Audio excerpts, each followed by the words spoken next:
We've gone from parades to Baroque, cabaret clubs to the main stage, and now we're sitting all by ourselves in a nightclub.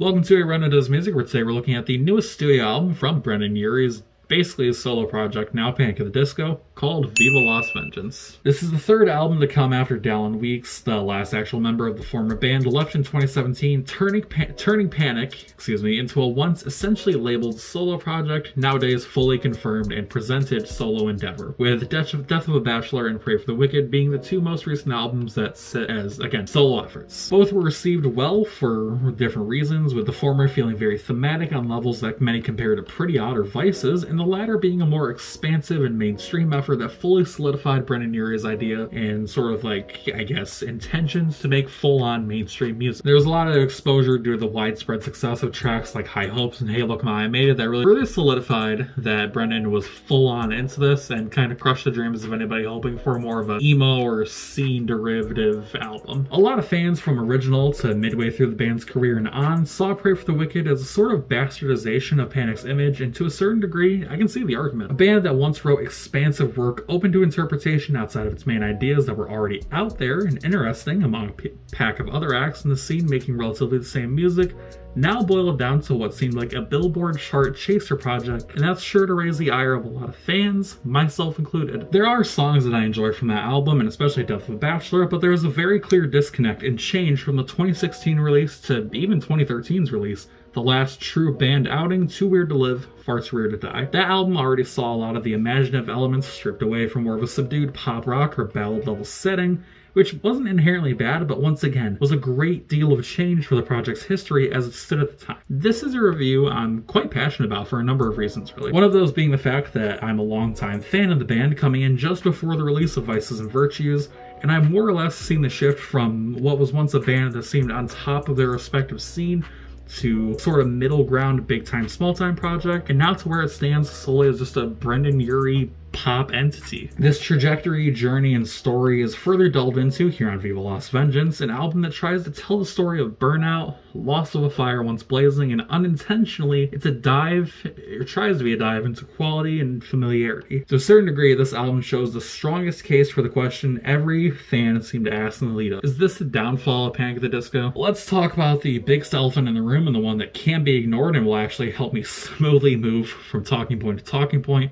The choice of range and overall vocal presentation on this album. There are several points where Brendon chooses to sing in his high voice, but to a new grating degree. Sad Clown is the biggest example of this, with the shift from verse to chorus initially going for a stop-and-go set of lyrics before what seems like a decent soaring rising moment before it reaches its piercing pinnacle. Brendon is beyond straining his voice at this point, where it's genuine in-studio strain without correction or stylistic choice. It just seems like he's just singing high for the sake of singing high. But it doesn't come across as clever or stylistically interesting, even with the album's themes. At first glance, you look at the idea of him constantly straining his voice and using his higher levels of his vocal range as a possible metaphor for doing everything he can in spite of burnout, lack of interest, and fighting against those who wish him harm. At best, it's an act of desperation against an unarmed army, an unmanned army, in fact. Sad Clown itself also hits on themes of trying to fight back against bad times, saying, "My tragedy is imminent, even though I'm smiling, I'm crying, vincero," with the last word being the Italian word for victory. He's singing in a way that tries to produce an outward image of him coming out victorious. Ha, punny. But like I said, it's shallow in its this space and in its presentation. Another song with intense vocal power is God Killed Rock and Roll, a song that is very clearly inspired by Queen and Freddie Mercury,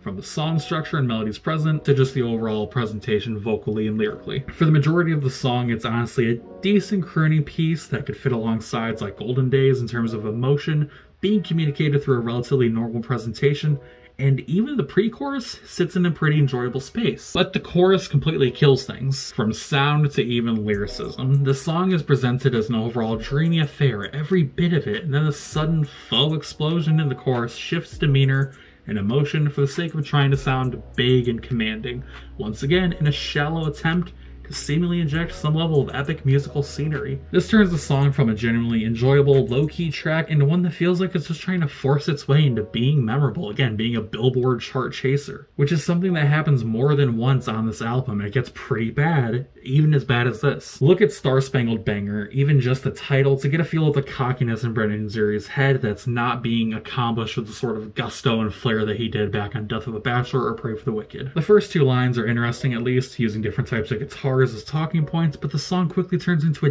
dick measuring contest, population 1. Comparing himself and his fans or friends or whatever the ambiguous we here is to the dead Kennedys and other big words and phrases is usually an endearing effort, if just a bit cringy, but with such a basic song with no real innovation or discernible moments outside of a double take of set lyrics in the intro, it's just another example of Brendon Urie thinking that singing in a manner similar to The Boys Are Back in Town is instant success. You can't just use a familiar melody or a sample or just presentation, one small basic piece of presentation or anything to suddenly have a big epic song that everybody loves. That's not how songwriting works, and he knows this. And yet he's still doing stuff like this. Before I get into the last bout of negatives about this album, I do want to touch on 3 bright spots in this album filled with bland or base experiences. 2 songs that come right after each other, Don't Let the Light Go Out and Do It All the Time, and even Local God, let's make it 3 songs there.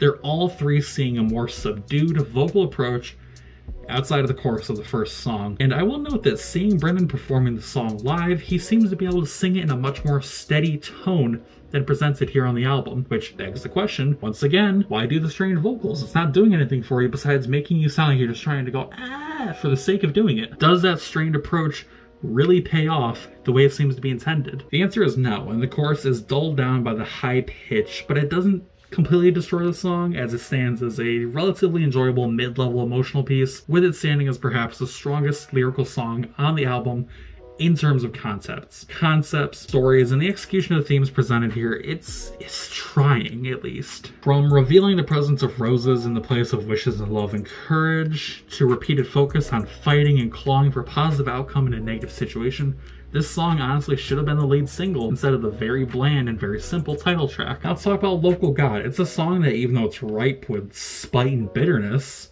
it's very interesting on a lyrical level, with a quick retelling of the journey Brendon and former allies have gone on from the bottom to his current top. I highly suggest listening to the song and checking out the lyrics, as a lot of them feel like direct and indirect stabs at former members Dallin Weeks, Ryan Ross, and Spencer Smith. Some people dispute this. I'm a firm believer in that. Finally, there's Do It All the Time, which is a quick and repetitive piece that serves as an important closer to the album, essentially wrapping up all the anxiety and feeling that they need to fight against time and opposing forces that the album continually tries to push forward, that finally feels like it's kind of being accomplished. I feel like the quick pace, 2-line repetition, and overall tone is a good way to close the album thematically, in that it feels like Brendon is saying fuck off and giving into the burnout, with one last burst of energy as an antithesis to his body and mind wanting to move on or give in. The closing section of this song, oddly enough the initial teaser for the album with the songs Shut Up and Go to Bed, feel like a proper farewell to an album like this, for better and for worse.